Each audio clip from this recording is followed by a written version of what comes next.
পথ দুর্ঘটনার কবলে খানাকুল ২ নম্বর পঞ্চায়েত সমিতির একাধিক মহিলা সদস্য। তড়িঘড়ি তাদের উদ্ধার করে খানাকুল গ্রামীণ হাসপাতালে নিয়ে আসা হয় চিকিৎসার জন্য।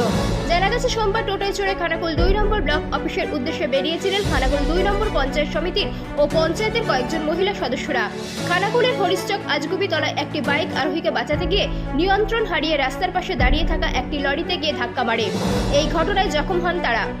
ঘটনার খবর পেয়ে খানাকুল ২ নম্বর পঞ্চায়েত সমিতির সদস্য তথা তৃণমূলের আরামবাগ সাংগঠনিক জেলা যুব সভাপতি নূর নবী মণ্ডল তাদেরকে উদ্ধার করে খানাকুল গ্রামীণ হাসপাতালে নিয়ে যায় চিকিৎসার জন্য।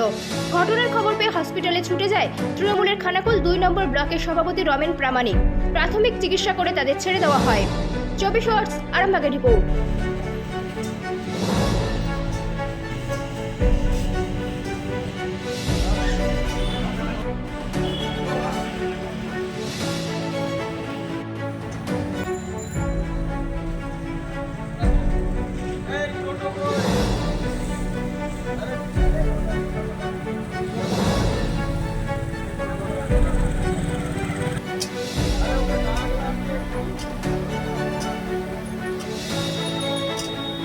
দাদা ব্লকে আসছিলাম, হ্যাঁ, আর হচ্ছে লরিটা সামনে দাঁড়িয়ে ছিল, আর বাইক সামনাসামনি এসে পড়েছে। টোটো সামনে মানে সাইড করতে গিয়ে লরিতে মারলো, গিয়ে টোটোটা ধাক্কা দারাম করে মারলো।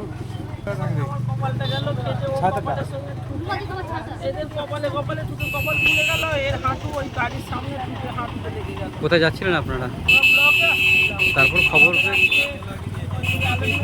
পেয়ে আমি ফোন লাগিয়েছি যাচ্ছিলাম। এখানে আমাদেরকে রাজাদা ময়নাদা ওনারাই নিয়ে গেলেন হসপিটালে। এখন আমি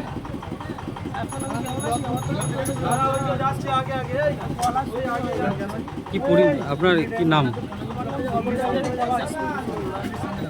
কোথায় যাচ্ছিলেন? কোথায় যাচ্ছিলেন? ব্লকে আসছিলাম, বাড়ি থেকে ব্লকে আসছিলাম। নদী পেরিয়ে টোটোটা ধরলাম। ওটা তো নদী, তো নদীতে তো কতক্ষণ দাঁড়িয়ে, আর নদীতে এত লোক পারাপার করছে না, মানে বলার মতো না।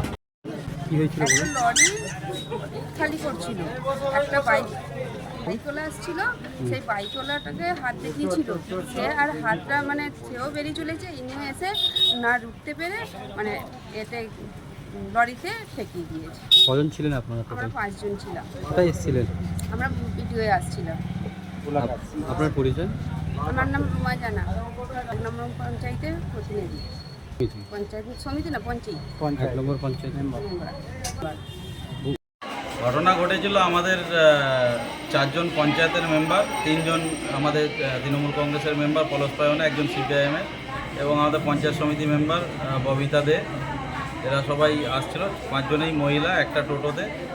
তো ঠিক ওই আজগবিতলার যে ঘাট আছে সেখান থেকে কিছুটা আগিয়ে এসে একটি লরি ইট খালি করছিল এবং একটি বাইক ঢুকে যায়, যেটা টোটোর ড্রাইভার যিনি আছেন বা প্রত্যক্ষদর্শী যারা বললেন, বাইক ঢুকে যাওয়ার ফলে নিয়ন্ত্রণ হারিয়ে সঙ্গে সঙ্গে ওই লরিটিতে ধাক্কা মারে।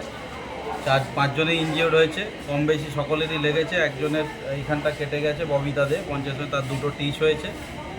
তো আমরা পরিস্থিতির মধ্যে মানে অতি তড়িঘড়ি করে আমাদের পঞ্চায়েত সমিতির আদার যারা মেম্বার আছে, আমাদের যারা সহকর্মী ছিল, তারা আমরা এসে খানাকুল ব্লক 1 রুরাল হসপিটালে আমরা ভর্তি করিয়েছি। তাদের এখন পরিস্থিতি কেমন? ঠিক আছে, সাময়িক ট্রিটমেন্ট করে হয়তো ছেড়ে দেবে এক্ষুনি। আমরা ডাক্তারের সাথে কথা বলি, তারপর আমরা। কোথায় যাচ্ছিলেন ওনারা? খানাকুল 2 ব্লকে আসছি। যেহেতু আপনারা জানেন যে খানাকুল ফ্ল্যাড এফেক্টেড এরিয়া, বন্যা কবলিত, সেক্ষেত্রে ফেরিঘাটগুলো ভাঙা আছে, তাই আমাদের খানাকুল 2 রুরাল হসপিটালে যেতে গেলে অনেকটা সময় অতিবাহিত হবে। সেক্ষেত্রে আমরা খানাকুল 1 রুরাল হসপিটালে এসে অ্যাডমিট করিয়েছি। ডাক্তারবাবুরা চিকিৎসা করছেন, প্রাথমিক চিকিৎসা করে হয়তো ছেড়ে দেবে। আমাদের পঞ্চায়েত সমিতির মেম্বার ববিতা দে, আজকে আমাদের পঞ্চায়েত সমিতিতে একটা কাজ ছিল বিডিও ম্যাডামের কাছে। যথারীতি আমরা 11টা নাগাদ ঢুকে যাই, তারপরে ওনাদেরকে ফোন করা হয়, ওনারাও রাস্তায় ছিলেন। হরিশচক আজগবিতলার ঘাট পার হয়েই উনি ঘাট পার হয়ে একটা টোটোতে আসছিলেন, টোটোয় করে। সেই টোটোতে আমাদের পঞ্চায়েত সমিতির মেম্বার ববিতা দে, তারপরে পঞ্চায়েত পলসপাই 1-এর 2 জন পঞ্চায়েত মেম্বার ছিলেন ওনার সাথে। ওনারা একটা টোটোই করে আসছিলেন, রাস্তার ধারে ইট খালি হচ্ছিল লরি থেকে। তো পেছন থেকে একটা বাইক এসে টোটোতে মারে, টোটোটা আর নিজেকে নিয়ন্ত্রণ না রাখতে পেরে ওই লরির সঙ্গে ধাক্কা মারার সাথে সাথে ওনাদের কপাল কারু ফেটেছে, কারু পায়ে চোট হয়েছে। এরকমভাবে 3-4 মহিলা আমাদের দিদিরা আহত হয়েছে। হসপিটালে, খানাকুল হসপিটালে নিয়ে আসছে। কোথায় ঘটেছে ঘটনা? এটা হরিশচকে সাজুর ঘাট, আজগবিতলার যে ঘাটটা আছে তারপরেই লরি থেকে ইট খালি হচ্ছে। কোথায় যাচ্ছিলেন আপনাদের সদস্যরা? আমাদের সদস্যরা সব ব্লকে আসছিলেন, ব্লকে আমাদের কাজ ছিল একটা, সেই কাজেই আসছিলেন ওনারা।